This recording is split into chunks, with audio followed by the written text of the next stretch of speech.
और रांची से एक बड़ी खबर इस वक्त आ रही है। आय से अधिक संपत्ति मामले में पूर्व मंत्री बंधु तिर्की पर आरोप गठित कर दिए गए हैं। सीबीआई कोर्ट में चार्ज फ्रेम हुआ है। न्यायिक हिरासत में है बंधु तिर्की। तो बड़ी खबर रांची से, जहां आय से अधिक संपत्ति मामले में पूर्व मंत्री बंधु तिर्की पर आरोप गठित कर दिए गए हैं। सीबीआई कोर्ट में चार्ज फ्रेम किया गया है। हम आपको बता दें कि बंधु तिर्की इस वक्त जेल में है।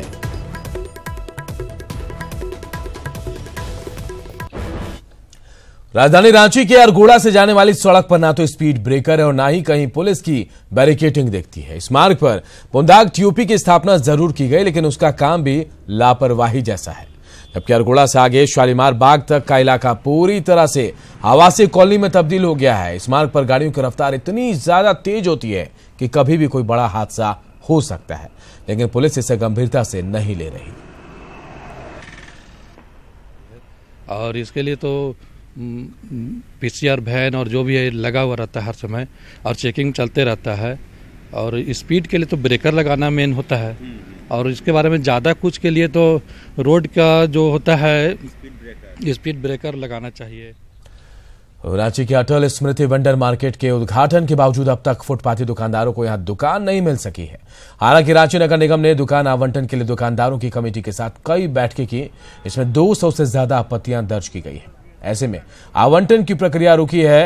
रांची नगर निगम ने आपत्ति जल्द ही दूर करने की बात कही है। के वेंडर्स थे, उनको जो देने की बात है, तो हम लोगों ने उनका सिलेक्शन भी किया था टीवीसी के माध्यम से, लेकिन 200 के आसपास उसमें आपत्तियां पड़ गई हैं।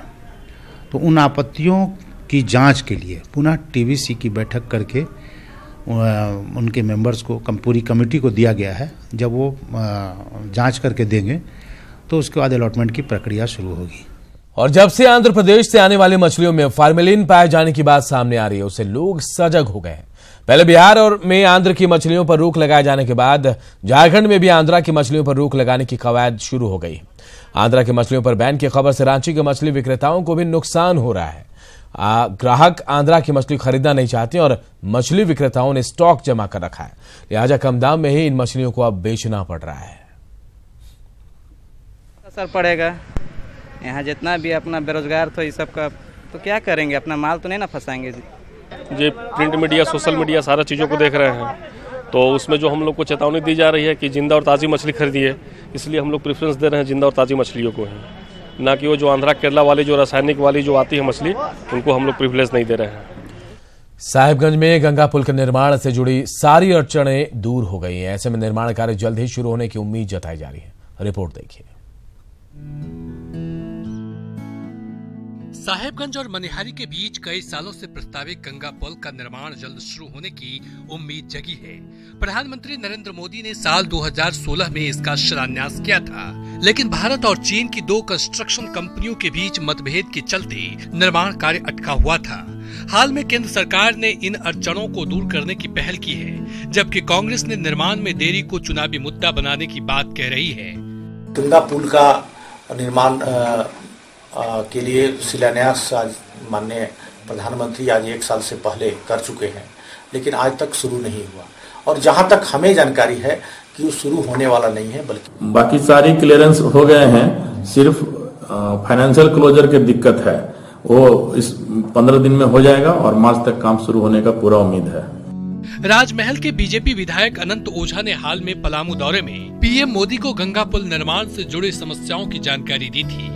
इसके बाद केंद्र सरकार ने इस पर गंभीर कदम उठाया, तब जाकर दोनों कंपनियों के बीच करार से जुड़े अड़चनों को दूर करने की पहल की गई। अब जल्द ही निर्माण शुरू होने की उम्मीद है। कुछ तकनीकी कारण से जो 2 कंपनियों का ज्वाइंट वेंचर में जिनको ठेका मिला था, उन कंपनियों का कुछ आपसी तकनीकी कठिनाई के कारण वो कार्य नहीं हो पाया। मुझे लगता है कि शीघ्र ही वो तकनीकी जो अड़चन है उसको दूर करके और वो कार्य प्रारंभ होगा। बहरहाल उम्मीद की जानी चाहिए कि साहिबगंज से मनिहारी के बीच गंगा नदी पर जल्द ही पुल निर्माण का कार्य शुरू होगा और दोनों राज्यों के बीच की दूरी कम होगी। निशांत कुमार, न्यूज 18, साहिबगंज। और झारखंड के पलामू टाइगर रिजर्व में आज की तारीख में कोई बाघ नहीं है। यह हाल तब है जब केंद्र और राज्य सरकार बाघ संरक्षण के नाम पर हर साल करोड़ों रुपए खर्च कर रही है।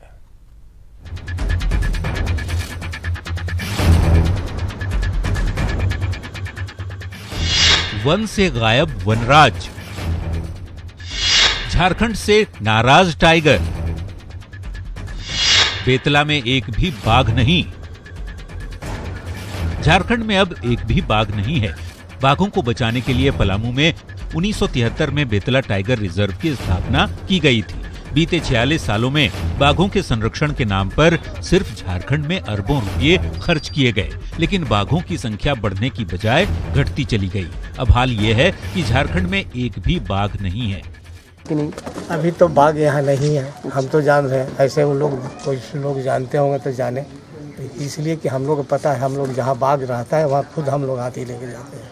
वहाँ ड्यूटी करता है हनुमान, वही लोग हम लोग को गारंटी कॉल करता है। मान लेते कॉल नहीं हो रहा, लेकिन उसका पागमाट तो मिलना चाहिए, कि मिल नहीं रहा है।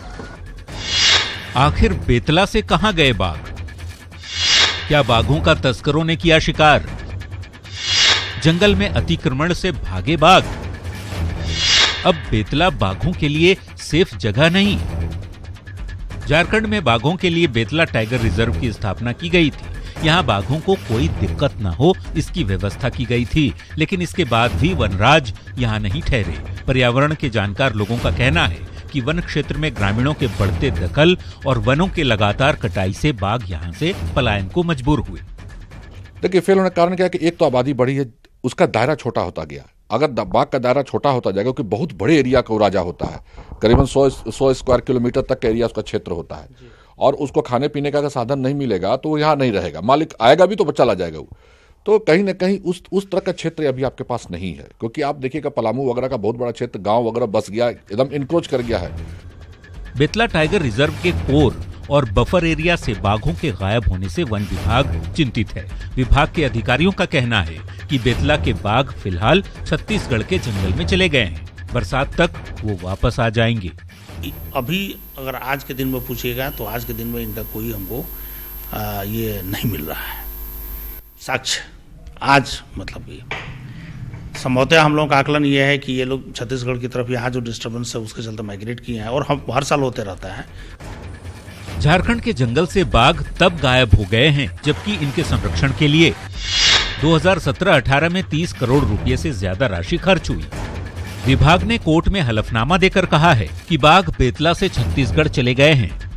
1973 में बेतला में 123 बाघ थे। टाइगर रिजर्व बनने के बाद यहाँ बाघों की संख्या बढ़ने के बदले घटती ही चली गई, और 46 साल बाद इस टाइगर रिजर्व में अब कोई बाघ नहीं है। ऐसा क्यों हुआ, इस पर सरकार को गंभीरता से विचार करना चाहिए, क्योंकि इकोसिस्टम के लिए बाघों का धरती पर रहना बेहद जरूरी है। पलामू से नीलकमल, लातेहार से विकास के साथ रांची से न्यूज़ 18 के लिए उपेंद्र कुमार की रिपोर्ट।